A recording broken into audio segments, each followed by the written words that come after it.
আমি আজকে চুকুল ফলের বা অনেকে বলে রোজেলা, অনেকে বলে মেশকা, এই ফলের একটা রেসিপি নিয়ে আসলাম আপনাদের মাঝে। খুব ইউনিক একটি রেসিপি। এই রেসিপিটা কিভাবে তৈরি করেছি দেখে নিন। হ্যালো এভরিওয়ান, আসসালামু আলাইকুম, welcome back to my channel. এই জেলিটা পাউরুটিতে খেতে কী যে মজা! এই জেলিটা যখন তৈরি করে খাবেন না, মনেই হবে না যে চুকুল ফলের এটা জেলি। খুবই সুন্দর এবং লোভনীয় হয়। আমার ভিডিও যদি ভালো লাগে লাইক কমেন্ট শেয়ার করবেন, সাবস্ক্রাইব করে অল অপশন চালু রাখবেন। ভিডিও ছাড়ার সঙ্গে সঙ্গে আপনার ওখানে নোটিফিকেশান চলে যায়। তা আমি হাফ কেজির মতো চুকুল ফল নিয়েছি। দেখেন, এই ফলগুলো বাড়ির আনাচে কানাচে বিভিন্ন জায়গায় পাওয়া যায়, কিনতেও পাওয়া যায়। তাই আমি হাফ কেজি নিয়েছি। এই ফলটাকে এখন পাপড়িগুলোকে ছড়িয়ে নিব। দেখেন, মাঝখানে যে শক্ত একটা বিচি আছে, বিচিটাকে নিব না, পাপড়িটা আমার লাগবে। তা আস্তে আস্তে সবগুলো পাপড়ি সরিয়ে নিচ্ছি। এই ফলের জেলি না ভীষণ মজাদার হয় আর শরীরের জন্য অনেক বেশি উপকারী। এই ফলের জেলিটা খেয়ে দেখবেন, আশা করি বাসার সবাই অনেক বেশি উপকারিত হবে। যেগুলো ভালো সেগুলো আমি ভালোভাবে ছড়িয়ে নিয়েছি। তা আপনারা বাসায় এভাবে জেলি তৈরি করে নিতে পারেন স্বাস্থ্যকর পরিবেশে। বাচ্চাদের জন্য তো অনেক বেশি উপকারী একটি খাবার হয়ে যাবে। বাসার বাচ্চারা তো পাউরুটি আর জেলি হলে সকালে নাস্তাই হয়ে যায়, বা হালকা খিদের সময় এটা দিতে পারেন, অনেক বেশি খুশি হয়ে যাবে। বাচ্চা থেকে বড়রা সবাই এটা পছন্দ করে খাবে। তো আমার পাপড়িগুলো নেওয়া হয়ে গেছে। আমি এগুলোকে আগে থেকেই ভালোভাবে ধুয়ে নিয়েছিলাম, এখন আর ধোয়ার প্রয়োজন। এখন চুলাতে চলে যাব। চুলাতে একটা পাতিল বসিয়ে দিয়েছি, ওখানে চুকুল ফলের পাপড়িগুলো দিয়ে দিলাম। এখন দিব পর্যাপ্ত পরিমাণে পানি। চুকুল ফল যতটুকু তার ডাবল পানি দিব। পানি দিয়েছি, এখন বলক আসা পর্যন্ত অপেক্ষা করব।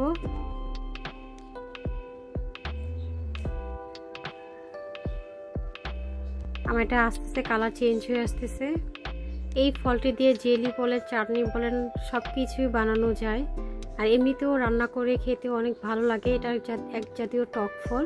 আমার এটা সম্পূর্ণরূপে বলক চলেছে এবং সিদ্ধ হয়ে গেছে। দেখেন, কালারটাও চেঞ্জ হয়ে আসছে। সম্পূর্ণ এই ফলের কালারটা পানিতে চলে গিয়েছে, তার মানে এটা আমার রেডি হয়ে গিয়েছে। এখন আমি ছাঁকনি দিয়ে ছেঁকে নেব।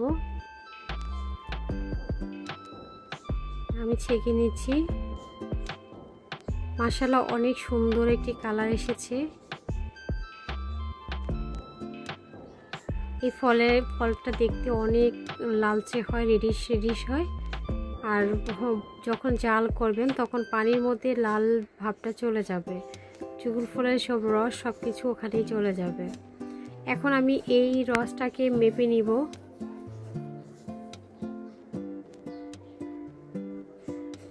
আমার টোটাল 3 কাপ হয়েছে এখানে।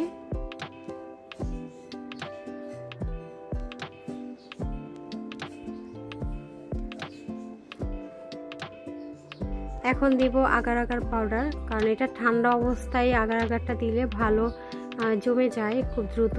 এখন আমি 2 টেবিল চামচ আগার আগার পাউডার দিয়েছি, কারণ এটা আপনাদের পরিমাণ মতো দিবেন। দিয়ে ভালোভাবে মিশিয়ে নিব।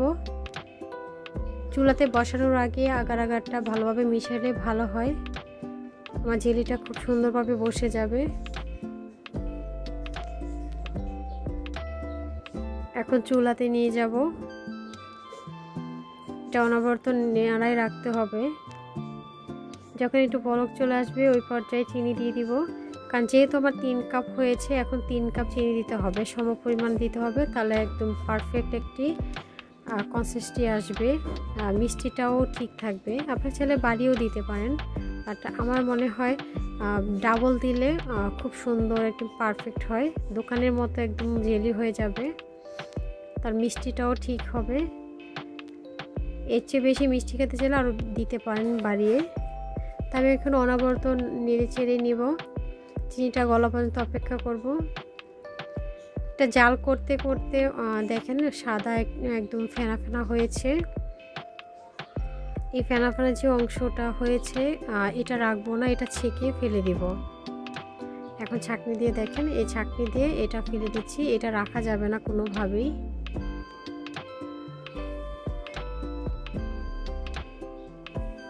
তো আমার ছাকা হয়ে গিয়েছে। এখন একটু পরপর নেড়ে চেড়ে জাল করে নিব।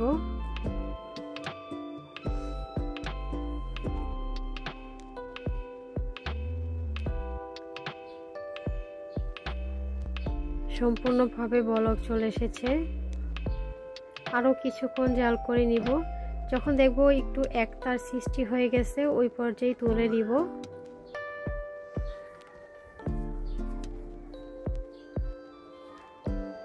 এই যে আমার একতার হয়ে গেছে, এই পর্যায়ে আমি তুলে নিব। কি সুন্দর কালার হয়েছে, একদম পারফেক্ট। গরম গরম অবস্থায় কাচের জারে নিয়ে নিব। আমার বাসায় 2টা কাচের জার ছিল পুরাতন, সেগুলোকে আগে থেকে ভালোভাবে ধুয়ে রেখেছিলাম, কারণ এখানে কোনো পানি থাকা যাবে না, একদম শুকিয়ে নিতে হবে। তা আমার একটা জারে ফুলফিল হয়েছে, একটা জারে হাফ হয়েছে। দেখেন কতটা সুন্দর কালার এসেছে। এখন তো গরম গরম, কয়েক ঘন্টা রেখে দিলে একদম জেলির মতো বসে যাবে। মাশাআল্লাহ অনেক সুন্দর কালার আসছে, দেখে মনে হচ্ছে না যে দোকান থেকে কেনা জেলি। অনেক সুন্দর পারফেক্ট হয়েছে। তাও সহজে এভাবে জেলি তৈরি করতে পারেন বাসায়, স্বাস্থ্যকর পরিবেশে, বাচ্চাদের জন্য তো অনেক উপকারী। তো আমি একটা পাউরুটি নিয়েছি, যেহেতু ভিডিও করব তাই আপনাদেরকে দেখাবো পাউরুটিটা নিয়ে, কারণ আমার এটা এখনও পুরোপুরিভাবে ঠান্ডা হয়নি। একদম ঠান্ডা হয়ে গেলে একদম বসে যাবে জেলির মতো। এখনও যে কনসিস্টেন্সি আছে এটাও খেতে অনেক ভালো লাগে, দেখতেও সুন্দর হয়। দেখেন আমার কালারটা তো সেই সুন্দর, অথেন্টিকভাবে প্রিজারভেটিভ ছাড়া, ফুড কালার ছাড়া এত সুন্দর একটি কালার এসেছে। তো এগুলো বাচ্চাদের স্বাস্থ্যের জন্য অনেক উপকারী। আপনারা 1 মাস এই জেলিটাকে ফ্রিজে রেখে সংরক্ষণ করে খেতে পারেন। দেখেন আমি এটা আটকে দিয়েছি, দেখ খুব সুন্দর হয়েছে। আমি তো খেয়ে দেখালাম, মাশাআল্লাহ অনেক বেশি ভালো হয়েছে, অনেক পারফেক্ট হয়েছে।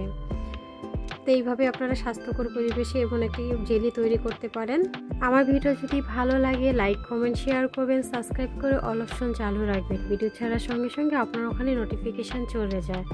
তা আমার ভিডিওটা এই পর্যন্তই। সবাই ভালো থাকবেন, সুস্থ থাকবেন। আল্লাহ হাফেজ, আসসালামু আলাইকুম, থ্যাংকস ফর ওয়াচিং।